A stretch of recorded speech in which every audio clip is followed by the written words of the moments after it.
Olá, sejam bem-vindos ao Contraplano. E hoje recebemos um artista que mora aqui em Jacareí há 43 anos. Nascido em São Roque, Agnaldo Dias descobriu a música quando tinha 5 anos. E aos 6 ele ganhou o seu primeiro instrumento musical, uma flauta. Desde então o amor pela música e pela arte só cresceu. Além dos diversos instrumentos que ele toca, como teclado, cavaquinho, saxofone, ele também é compositor. E ele vai contar um pouco mais sobre a sua história e os seus projetos atuais agora aqui com a gente. Agnaldo, muito obrigado pela sua presença, é um prazer ter você aqui no programa. É um prazer estar aqui e obrigado pelo convite, Alex. Muito obrigado. Conta pra gente um pouco como que você descobriu a música. Desde criança eu ouvia junto com a minha mãe as músicas dela, que ela colocava nos discos lá, eram músicas de Seresta, até Roberto Carlos, mais ou menos. E logo cedo, quando eu entrei na pré-escola, aqui na cidade, já na pré-escola onde eu estudava, já havia uma fanfarra. Aí me colocaram para tocar na fanfarra, comecei a tocar caixa, fiquei apaixonado por aquilo. É muito bacana. Que legal. E você descobriu foi com 6 anos, né, que você ganhou uma flauta. Com 5 anos, eu já percebi uma certa musicalidade e uma necessidade de estar junto de quem estivesse tocando alguma coisa. Né? Havia uns primos distantes da minha mãe que a gente ia visitar muito raramente. Eles tinham uma formação básica de violão, cavaquinho e percussão. Né? E eu ficava ouvindo encantado. Eu falei, gente, um dia eu tenho que tocar um instrumento desse, eu tenho que fazer música também. E aos 6 anos eu tive a oportunidade de ter o meu primeiro instrumento, que foi na primeira série que meus pais me deram minha flautinha doce. Minha primeira flautinha doce. Que legal. E qual era o gênero musical que os seus primos tocavam quando vocês se reuniam? Você estava comentando que tinha uma prima sua que tinha um piano, né? Esses primos da minha mãe, na verdade, eram bem mais velhos. Muitos deles já faleceram. E o gênero que eles tocavam, eles carregavam aquelas tendências da seresta e do choro, que eram coisas que foram linkando na minha vida, né, até hoje. Eu tive uma prima, mano, que teve aulas de música e teve um piano. E teve aula de piano por muitos anos. Né, e era muito comum ouvi-la tocando músicas clássicas. Então, esse contato com a música clássica também me chamou muito a atenção e me fez gostar muito da música clássica. Teve alguma influência de igreja também na sua trajetória ou não? Porque a música clássica é bem predominante, né, da igreja.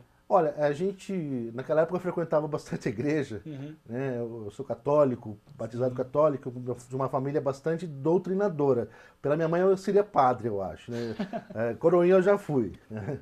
Todo mundo, né, que passa. E um dos maiores instrumentos de evangelização das igrejas é a música. Mesmo na igreja católica, que não tem toda aquela formalidade e transmissão de conhecimento como a igreja evangélica, na igreja católica também é forte, tem aquelas melodias bonitas do Padre Zezinho, então na missa eu fazia questão de cantar todas as músicas, de saber todas as músicas, era muito agradável, e a missa por causa da música. Da música.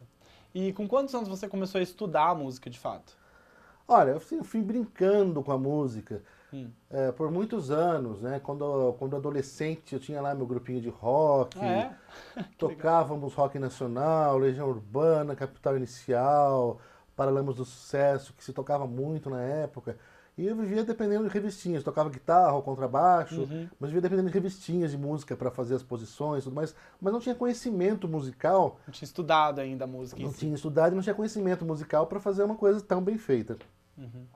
Só depois, aos 30 anos, quando eu tomei conhecimento de um curso chamado Curso de Percepção Musical aqui na cidade, que era um curso gratuito feito pela Prefeitura de Jacareí no ano de 2000, foi que eu tive contato, pude conhecer a música, a teoria musical e a música formal mesmo. Então eu aprendi a ler e decidi por comprar um instrumento.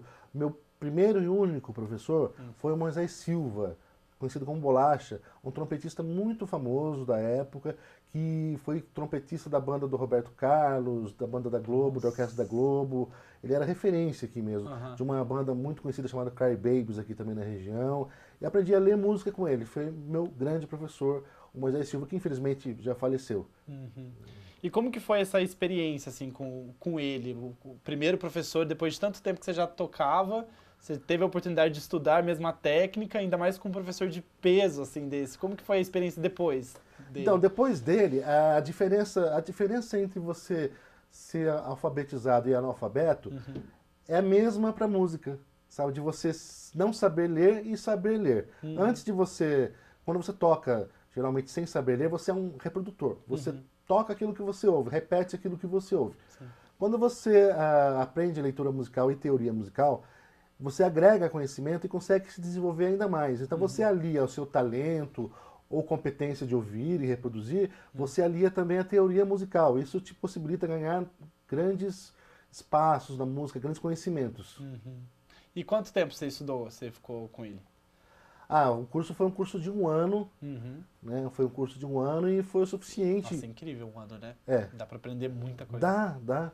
Mas assim, o lugar bacana também é que como o curso chamava Percepção Musical, Nossa. então antes da gente chegar a aprender a ler a música, vamos aprender a ouvir primeiro, né? Então trabalhamos bem essa questão de perceber a música, sentir a música e depois vamos trabalhar a teoria da música. Ou seja, em primeiríssimo lugar, a música como forma de arte, ela é uma maneira, ela envolve sentimento. Ela envolve sentimento.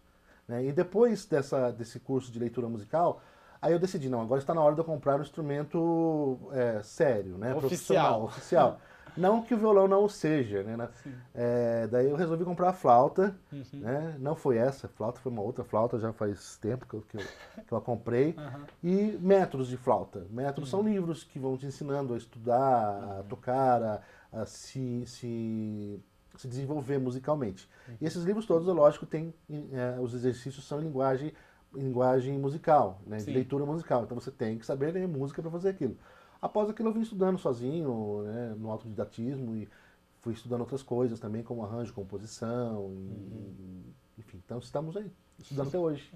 É isso mesmo, pode parar. E quais foram os seus primeiros desafios, assim, quando você terminou o estudo e você realmente percebeu que você estava se lançando como um profissional de música?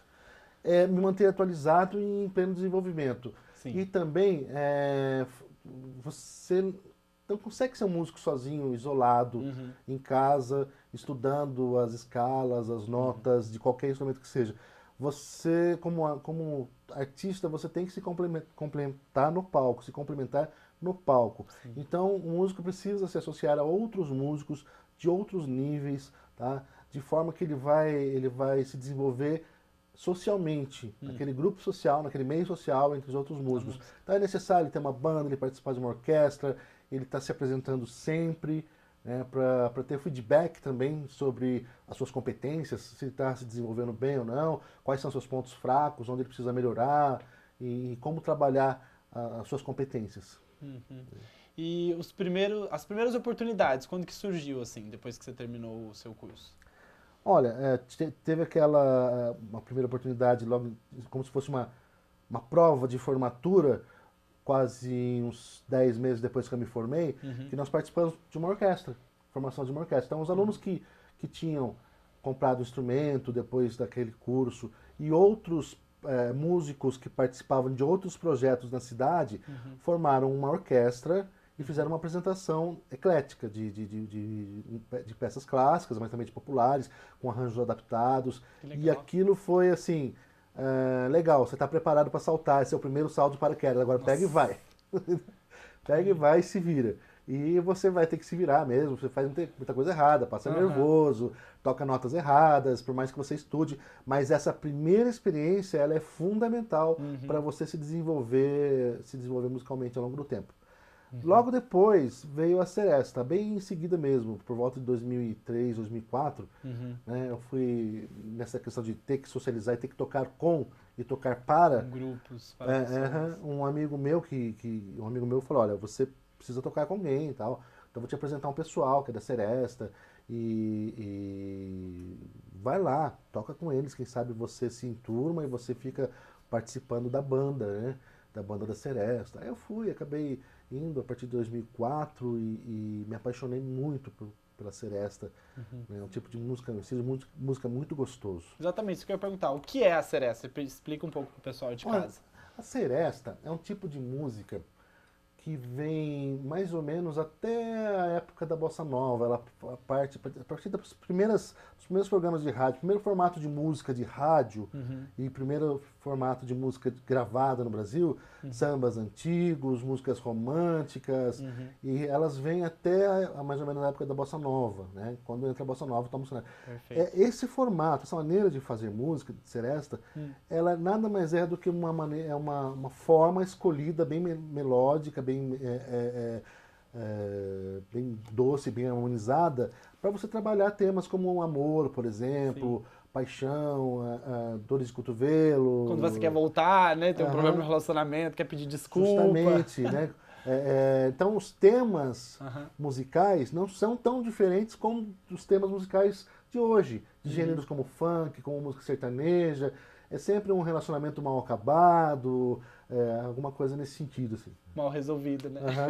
E como que a seresta é difundida, né? Esse gênero musical é difundido aqui no Vale do Paraíba? Então, como a maneira de se fazer isso era uma maneira bem peculiar, né, que envolvia mais uma interpretação mais sofrida, talvez, né, interpretações mais fortes e com uma formação de conjunta específica chamado regional, né? Na verdade você tinha 2, 3 violões, um cavaquinho, 2, 3 pessoas na percussão, um bandeirista, alguém né, e muitas vezes tinha a presença de uma sanfona também, e às vezes um saxofonista. Esse tipo de formação era chamada de formação regional, né? Era chamada de regional. Então essa é uma formação característica de banda de acompanhamento de seresta. Ah, que legal. E, então muitos músicos amadores da cidade, que gostavam de se reunir em saraus nas casas pela cidade, eles não tinham palco para se expressar, né? E começaram a organizar, olha, vamos fazer pelo menos umas 2 vezes por ano uma seresta onde cada um de nós vai lá e canta 1 ou 2 músicas. Nos apresentamos para o público. Ai, que legal.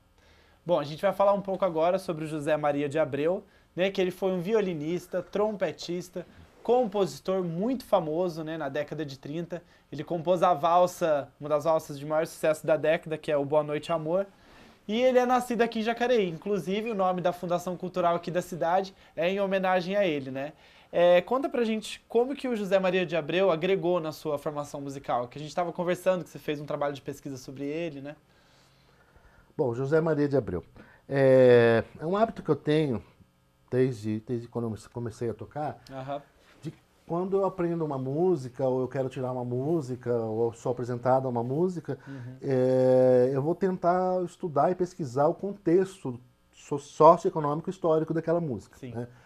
E numa das primeiras participações minhas na seresta, já alguém ia cantar uma música chamada Boa Noite Amor, uma valsa chamada Boa Noite Amor, do Zé Maria de Abreu. Eu não sabia quem era, não sabia nada dele, e, enfim. Daí eu fui pesquisar sobre a música e o compositor, José Maria de Abreu. Aí me encantou de saber que ele era jacariense. Ele nasceu aqui em 1911, dia 11 de fevereiro de 1911. E o Zé Maria de Abreu, outras coisas que me encantaram também nele, foi a grande diversidade de música dele. Ele era um compositor de mão cheia, ele compunha de tudo. Ele compunha jazz, fox, valsa, foi conhecido como o rei da valsa. Tá? Mas também tinha marchinha carnavalesca. São 2 muito conhecidas dele até hoje. Onde está o dinheiro? Onde está o dinheiro? Gato comeu é dele. Tá? Pegando fogo, meu coração amanheceu pegando fogo. É dele também, a música dele também. Imagina, ótimo. O cara que de Jacareí, né? E a riqueza dos trabalhos dele como arranjador e como compositor, uma preocupação numa linguagem orquestral magnífica, que valorizava não só o cantor da época, mas também os músicos, a sua orquestra, a banda, foi uma coisa apaixonante. Fora o vínculo com a cidade, o vínculo com a questão da cidadania, né? Pelo fato de ele ser jacariense, é um exemplo que nós temos aqui, sabe, que bacana que eu sou da cidade de Zé Maria de Abreu. Exatamente, que orgulho, né, para todo cidadão jacariense. Dá uma palhinha pra gente, então, de uma música sua aí. Tá, vou fazer um chorinho conhecido, tá? Que eu posso que você conhece e vocês de casa também. Vamos lá.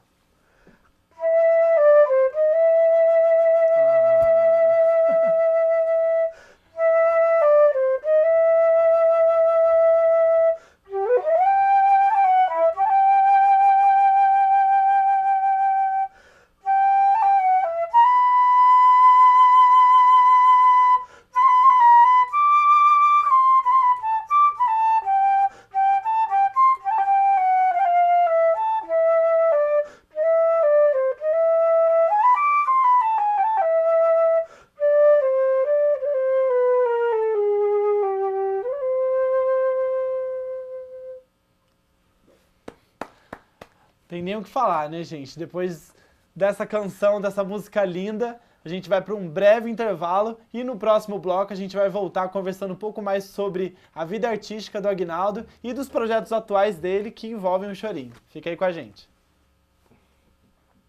E aí, o que você tá achando?